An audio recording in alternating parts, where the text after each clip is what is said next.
بسم الله الرحمن الرحيم. اهلا بيكم وبسمة امل جديده. بسمة امل النهارده بتقول لك الخير ما بيموتش، الخير عمره اطول من اعمارنا، الخير لا يمكن يروح. ايه القصه النهارده؟ القصه النهارده كليه طب جامعه اسكندريه سنه اولى، دخلت الدكتوره المدرج، طبعا الطلبه اول مره يشوفوها، ابتدت المحاضره بتاعتها. قبل ما تبدا قالت لهم قبل ما اعرف نفسي عايز اقول لكم ان اي حد فيكم عنده مشكله صعبه، عنده مشاكل ماديه، كتابي تحت امركم، بس يبعت لي ورقه هيجي له الكتاب هديه من غير ما يدفع ولا مليم. فطالب من الطلبه قال لها دكتوره بس كل الدكاتره ما بيعملوش كده. قالت له انا بتكلم عن نفسي، انا هعمل كده. فواحد تاني قام مهزر وقال لها طب يا دكتوره ما كل الطلبه هيبعتوا لك ورق. قالت له ان شاء الله كلكم تبعتوا لي الورق. فكلهم استغربوا جدا. فقالت لهم بصوا انا هحكي لكم حكايه. من 25 سنه قبل ما انتوا تتولدوا كان في سواق ميكروباص على خط دمنهور اسكندريه اسمه احمد عبد التواب. احمد عبد التواب عنده بنت اسمها فاطمه. احمد عبد التواب كل قضيته ان هو يدخل بنته كليه الطب زيكم كده، دخلت اولى طب زيكم بالظبط. لكن الحقيقه الراجل امكانياته الماديه صعبه جدا. جات له في يوم من الايام بنته وقالت له بابا طالبين مني في الكليه 350 جنيه علشان اشتري كتب وجهاز ضغط. قال لها يا بنتي انت جايه تقولي لي دلوقتي؟ قالت له بابا كل ده هياثر على اعمال السنه، لازم احصل على الكتب بكره، لازم تجيب لي الفلوس.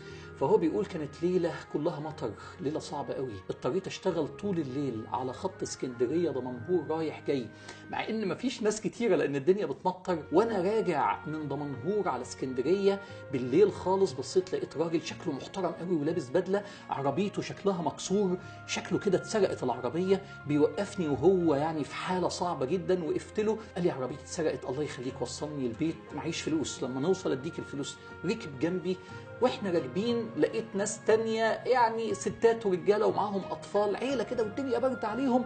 قمت مركبهم كلهم، مليت العربيه، وبعدين بصيت لهم وقلت لهم توصيله اخر الليل ببلاش. الراجل اللي جنبي اللي لابس البدله استغرب كده، قال له ليه؟ قال له ده اتفاق بيني وبين مراتي عشان ربنا يبارك لنا، اخر ركوبه ببلاش. قال له اشمعنى يعني اخر ركوبه؟ قال له الليل صعب وغريب، الناس مش مصدقه. وصلوا اسكندريه، القصه حقيقيه، وصلوا اسكندريه الناس نزلت ما دفعتش فلوس، قال لهم ادعوا لبنتي فاطمه ان ربنا يبارك لها. نزلوا الناس وخلاص. الراجل اللي قاعد جنبه مش مصدقه، قال له انت عملت كده ليه؟ قال له يا بيه الخير ما بيموتش، الخير بيعيش عشان ربنا يبارك لبنتي فاطمه. قال له هي بنتك فاطمه فين؟ قال له بنتي فاطمه في كليه الطب سنه اولى، وهي ما شاء الله يعني بتدرس في كليه الطب سنه اولى. الراجل يعني تفاعل مع القصه وقال له هي دي صورتها اللي محطوطه قدامك على الميكروباص؟ قال له اه هي دي صورتها.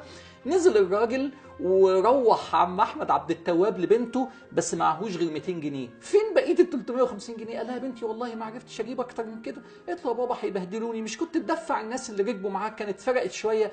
قال لها يا بنتي توصيله اخر الليل ببلاش، هي دي البركه اللي احنا فيها. راحت البنت الكليه تاني يوم وهي مكتئبه معهاش بقيه الفلوس، وهي قاعده في المدرج اذا بمفاجاه بينادوا عليها فاطمه احمد عبد التواب العميد عايزك. العميد عايزني انا؟ ده انا سنه اولى، ايه في ايه؟ رايحه بقى طبعا هتموت. دخلت عليه قال لها انت فاطمه احمد عبد التواب؟ قالت له اه.